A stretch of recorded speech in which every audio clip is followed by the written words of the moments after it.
Old man Woody likes the crooked cock. Man, that is the best part about having nephews is just using big hit jokes and they think you came up with them. You're like, oh man, they're gonna grow up. I was gonna say, how should they in prison? Coolest. Right? Like the machine went to Russia and he's over there like fat guy in a little coat slaying with this material. They hadn't seen any of it because it was the Soviet Union. Kyle could have done that with snow. I mean, I kind of did. Yeah, okay, good. You know, I used my whole repertoire to try to make. I mean, those clips of all the Kyle gets out of prison. I think the PKA we did has like 1 million views on that one, and then there's like bunches of clips of his stories with way more than 1 million. Yeah, so people like the prison stories. I like the prison stories. I mean, look, I hated doing it, but I love that I did it. You know, like if that makes any sense. Like, I remember telling my probation officer before I went in. He's like, "Are you worried?" And I'm like, "Fuck yeah, I'm worried," but I kind of tell stories for a living, so this will work out just nice. You know, very nicely. This is a good bit for the show. If you don't mind taking one for the team, if you could get in those kennels that Trump put the illegal immigrants in, that's good material, Kyle. Kennels? Okay, cages if you want. Kennel up. Yeah, the ones that have been in use for like decades. Yeah, they're brand new. I'm jealous of Anthony over there with that champagne. See, I'm on pro. Yeah, that's my class. Why don't you have it in a champagne glass though? What is that? It is technically a champagne glass. It's a very long, thin flute. I don't like the stem on there with the classic champagne. Little dainty. They fall over and shit. It's a little dainty, but a little manly. I don't know.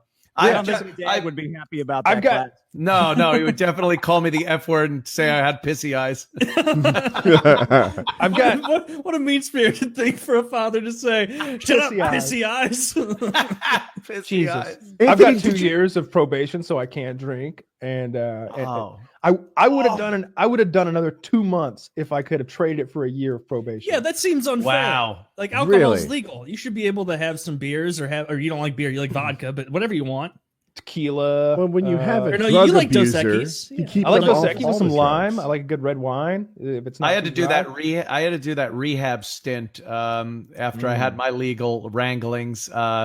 They were like, it looks better if you just go to rehab. So I went down to Florida. It was recommended by the great Artie Lang, so you know it worked. Yeah. And so I went down there and I couldn't drink for, it was 30 days. And 30 days you're going to meetings every day and classes and the rehab and everything. And it was fine. I was okay with it. Like you said, it was a great experience. Like I didn't want to go, but I met some amazing characters. There's weird people I never would have met before. And but the second I got to the airport, I cracked a beer open and just started. I knew it was. Were there people in the rehab with you that made you think like, I've pretty much got this under control? Like, everybody. Like, I wake up in the morning shaking, and I have to have a pint of vodka before noon, and you're like, life's looking pretty good. I'm like, I don't find the biggest problem. Even the counselor there was pretty much talking about drinking and saying, he goes, I think you have more of a problem with Twitter than you do with alcohol. I'm like, yeah, Twitter. If you go down the 12 steps, like, yes, I have to realize I have a problem with Twitter. And did you get anything from it? Like we're goofing about it, and you had a beer. I got a couple of things from it.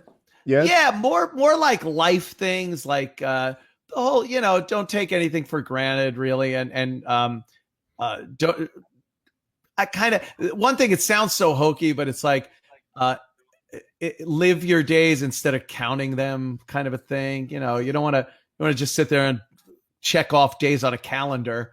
And like, oh, we're through that one. Like, make something of every day that you're. No, you're right. That something. does sound gay. So I got that out of it. But as far as the drinking thing went, I was like, fuck off. I'm drinking. You get to the airport, crack open a nice Bud Light. Yeah. Yeah, I had to do substance abuse counseling before I went to prison.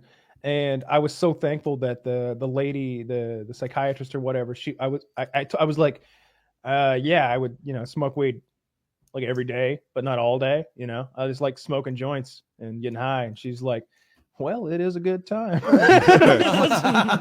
She's like, so you weren't selling marijuana? I'm like, no.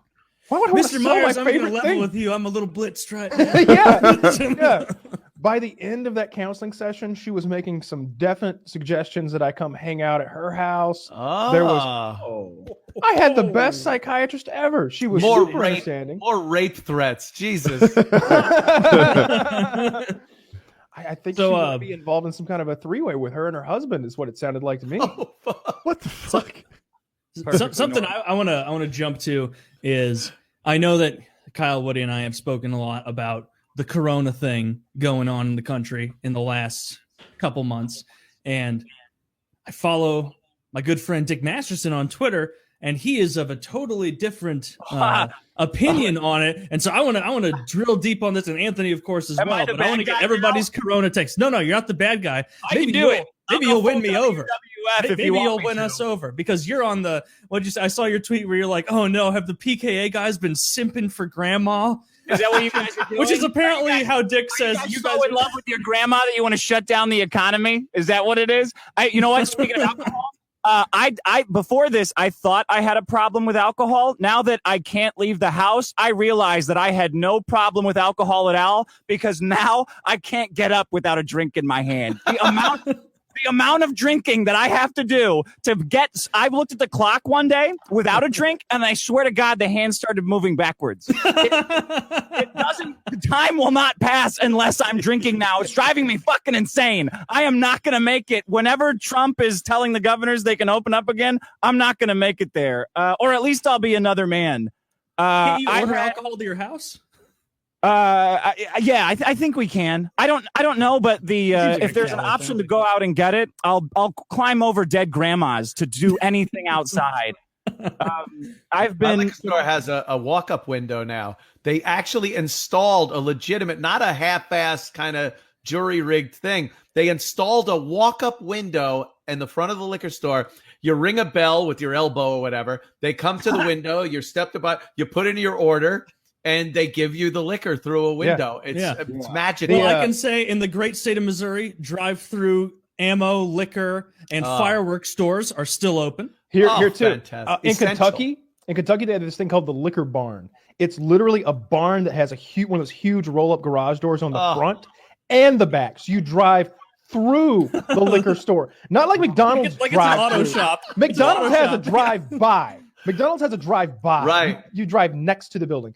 In Kentucky, you drive right through the motherfucker. Fantastic. You're right through the middle of the fucking liquor store. And here, like you said, we have a drive-by liquor store nearby.